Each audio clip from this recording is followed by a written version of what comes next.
اگر یہ زیادہ کی کوشش کرے گا تو ہو سکتا ہے دھیلا بھی نہ ملے اور ہو سکتا ہے ڈبل مل جائے. تو یہ بھی اس کی چاہت پہ نہیں ہے, یہ کس کی چاہت پہ ہے؟ اللہ کی. تو یقینی پھر بھی نہیں ہے وہ. پھر میں چٹکلا سنا دوں نا, یقینی پھر بھی نہیں ہے. ایک آدمی کو بیوی اچھی نہیں لگتی تھی, بیچاری نے ہر طرح سے کوشش کر لی کہ میں اپنے میاں کو اچھی لگوں, اچھی پھر بھی نہیں لگ رہی اس کو. ایک دن وہ بڑی خوبصورت لپسٹک اور خوبصورت زیور اور خوبصورت ساڑی اور بڑا خوبصورت لباس, ہر چیز بڑی وی آئی پی پہن کے آ گئی. ابھی اب بیوی کی تعریف کر رہے ہیں, یار کیا خوبصورت چوڑیاں پہنی ہوئی ہیں. کہہ رہی تھینک یو, آپ کا بہت شکریہ. کیا خوبصورت ساڑی. کہہ رہی وہ لڈو پھوٹ رہے ہیں کہ آج تو میرا میاں بڑا خوش ہے. بہت اچھا ماشاءاللہ ڈریس آپ نے, کیا خوبصورت لپسٹک. ایک چیز کی تعریف کر کے کہتے ہیں اچھی پھر بھی نہیں لگ رہی. اتنا کچھ اچھا پہنا ہوا ہے مگر تو پھر بھی اچھی نہیں لگ رہی. یہ مطلب ہے اس حدیث کا کہ اتنی ٹینشنیں اٹھانے کے بعد ہو سکتا ہے دنیا ملے پھر بھی نہیں, وہیں کا وہیں کھڑا رہے جہاں سے چلا تھا. اور اس کے مقابلے میں آپ نے فرمایا من کانت الآخرۃ ہمہ, جس نے اس دنیا کو پسے پش ڈال کے کہا میرا ہدف آخرت ہے. یہ دنیا اصل ہدف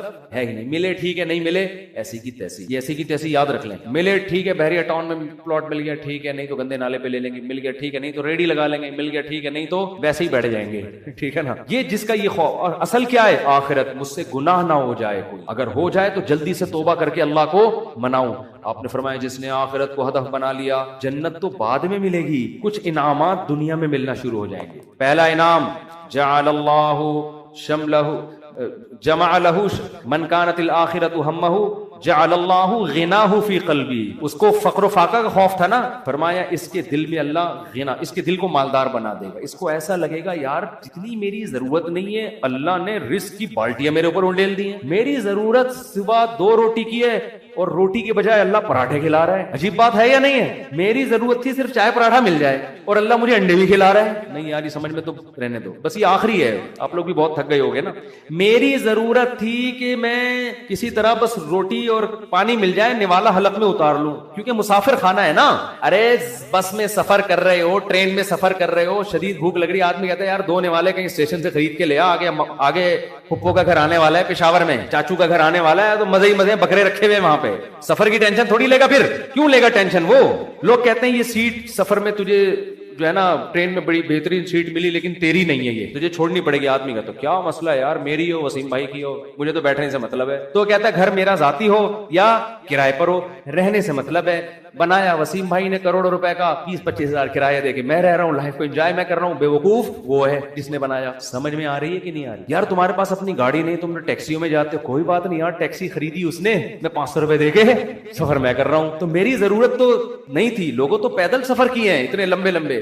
موسیٰ علیہ السلام تو مصر سے مدین پیدل گئے ہیں, اور ہم یہاں سے صدر پیدل نہیں جا سکتے, تو ہماری ضرورت تھوڑی ہے. لیکن اللہ نے اتنا احسان کیا, گرین بس بنا دی بھائی. امام مہدی کے آنے سے پہلے کراچی میں گرین بس چل پڑی. سبحان اللہ. جس کراچی میں گٹروں کے ڈھکن نہیں ہیں اس پر اللہ نے اتنا انعام کیا, گرین بس چل رہی ہے. اور کچھ لوگ تو ہمارے ایسے ہیں 50 روپے دیکھ کر صبح سے لے کے رات تک ایئر کنڈیشن کے چکر میں بیٹھ گئے, وہ کہ گھر میں گرمی لگ رہی ہے تو 50 روپے دو اور اے سی میں لائف کو کیا کرو, انجوائے کرو. ایسے بھی لوگ ہیں. وہ سنا ہے پھر انہوں نے کوئی قانون چینج کیا. شروع میں ایسا آیا تھا کہ 50 روپے تو بیٹھے رہو, کوئی نہیں پوچھے گا. تو لوگ صبح فجر کے بعد جا کے بیٹھ گئے کھانا وانا لے کے, رات کو اتر کے گھر آ گئے. انہوں نے کہا سارا دن آج ٹھنڈک میں ہم نے گزارا. ٹھیک ہے نا. تو نبی نے فرمایا جعل اللہ غناہ فی قلبی, اللہ اس کے دل میں غنا. تبھی تو میں نے بعض غریبوں کو بڑی پرسکون لائف میں دیکھا ہے. ایک غریب کے 10-15 بچے تھے, میاں بیوی اور پھر ماں باپ بھی اسی کے ساتھ, اور وہ موسمبیاں بیچتا تھا ٹھیلے پہ. میں نے کہا یار کیسے اس موسمبی میں کھلا لیتے ہو سب کو؟ کہہ رہے یار اللہ کا دیا بڑا فضل ہے, صبح کھانا بھی پکتا ہے, آٹا بھی, دوپہر کا کھانا بھی, رات کا کھانا بھی, اسی میں کھاتے ہیں, رات کو سوتے ہیں, اللہ کا فضل ہے, کرایہ بھی نکل آتا ہے گھر کا. میں نے کہا یہ دیکھو, ایک وہ فیکٹری والا ہے جو کہہ رہے لاشعور میں کیا ہے, مجھے خوف ہے. خوف کیوں؟ جب آخرت اصل بنا لی تو پھر انسان کو جتنا ملے گا اس سے وہ سمجھتا ہے مجھے میری مسافر کو اتنے کی ضرورت نہیں ہوتی. اے اللہ تو مجھے میری ضرورت سے بہت زیادہ دے رہا ہے, مجھے ضرورت اتنے کی نہیں ہے, سمجھتے ہو. بلکہ اگر گاڑی نہیں بھی ہوگی کہے گا اللہ تو نے پاؤں سے معذور لوگ پیدا کیے ہیں اور میری دونوں ٹانگیں سلامت ہیں جو کانپ بھی نہیں رہی ہیں. بعض لوگوں کی ٹانگیں کانپ رہی ہیں نا, میری دونوں ٹانگیں سلامت ہیں, یہ بڑی فضیلت کی بات ہے. تو ہر چیز پہ کیا رہے گا وہ خوش. ہم اب دیکھو یہ باتیں جب انسان کسی کی زندگی میں دیکھتا ہے نا پھر سمجھ میں آتی ہے، اس لیے کہتے ہیں بزرگوں کی صحبت بہت ضروری ہے.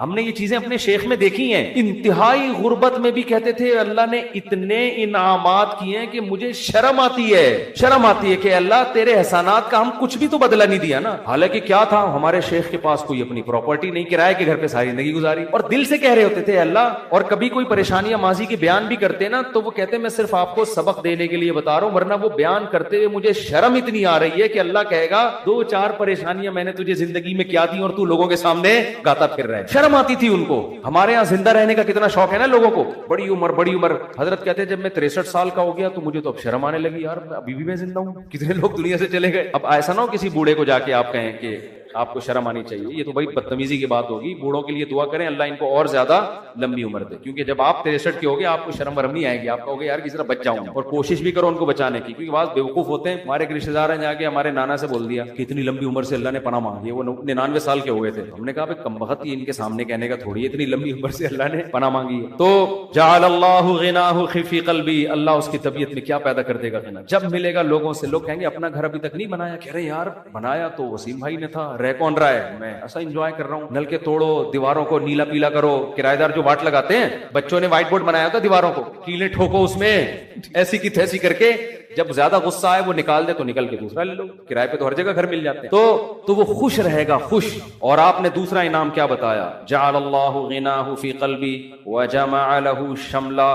ساری ٹینشنیں اللہ جمع کر کے ایک پوٹلے میں بند کر دیں گے. اس کو بتا دیں گے تیری یہ 2-4 ٹینشنیں، اس سے زیادہ دنیا کے غم بھی اس کے 2-4 ہی ہوں گے، اس سے زیادہ نہیں ہوں. ایک کمانے کو غم ہوگا جو میرا بیان سنتا ہے میری شادی ہو جائے، بس ٹوٹل غم، ٹوٹل پوٹلے میں یہ 2-4 ہی غم ہیں اس کے. دنیا دار آدمی کے غم ایک تو بہت بڑا پوٹلا ہے اور وہ بھی کیا ہے، بکھرا ہوا ہے. اور اس کے 2-4 اگر ہوں گی بھی تو وہ ایک پوٹلے میں جمع لہو، اللہ اس کو کیا کر دے گا، جمع. یار بس ابا بیمار ہیں اور کوئی خواہش نہیں ہے، ابا ٹھیک ہو جائے. خواہشات کیا ہو جاتی ہیں، محدود. زیادہ لمبی چوڑی خواہشات ہیں ہی نہیں دنیا میں، مسافر خانہ ہے بھائی. وجمع له شملا، اور آپ نے فرمایا واتته الدنيا وهي راغمه. پہلے والے کی حالت کیا تھی، سب کچھ کر لیا، اچھی پھر بھی نہیں لگ رہی. وہی تھا نا، ملا پھر بھی نہیں. فرمایا اس کے پیچھے دنیا آئے گی، ناک رگڑتے ہوئے ذلیل ہو کے آئے گی، یہ دنیا کو لفٹ نہیں کرائے گا. اس حدیث کا مطلب سمجھنا ہے نا.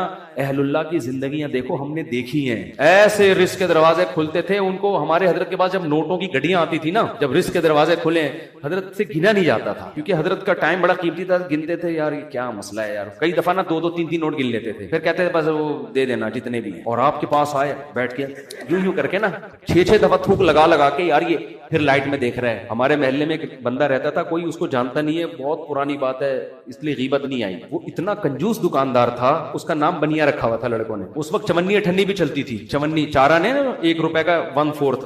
ہمیں یاد ہے ہم کوئی چیز خریدنے آتے نا چمنی، تو وہ چارہ نے کو نا یوں کر کے دیکھ رہا ہوتا تھا کہ نقلی تو نہیں ہے. ابے چارہ نے کہاں سے کوئی نقلی چھاپے گا یار، اتنا دیکھ رہا ہوتا تھا یوں کر کے نا اس کو. اس کا نام لڑکوں نے رکھ دیا تھا بنیا. تو ایسا دل میں ہوس، ایسی ہوس، گن رہے ہیں بیٹھ بار بار. تو ہم نے دیکھا ہے تو نبی نے فرمایا آتتہ الدنیا، دنیا اس کے پاس آئے گی اور یہ استغنا کے ساتھ. وہی راغمہ، یہ دنیا کے پیچھے ناک نہیں رگڑے گا، دنیا اس کے پیچھے ناک رگڑے گی، ذلیل ہو کے آئے گی اس کے پاس، اور یہ لفٹ نہیں کرائے گا. محبت نہیں دے گا اس کو، اکرام تو کر لے گا، عزت تو دے دے گا کہ بھئی آ رہی ہے آنے دو.